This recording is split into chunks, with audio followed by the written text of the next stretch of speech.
កាន់តែធំទៅគូកាន់តែទូខុសត្រូវជីវិតខ្លួនឯងទៅគោមានបញ្ហាក្នុងជីវិតនឹងបើមិនបានរៀនអប់រំចិត្តឲ្យបានស្រួលបួលទេវាប្រឈមមុខធ្ងន់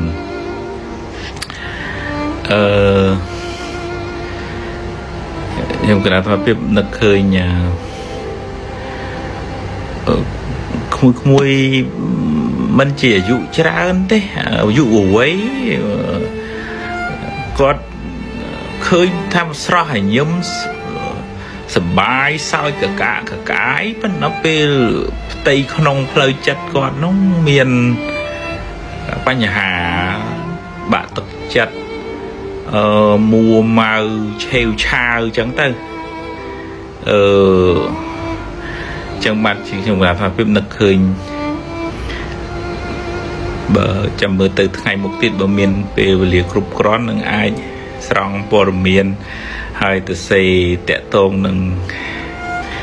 ថាការអប់រំចិត្តសម្រាប់យុវជនហ្នឹង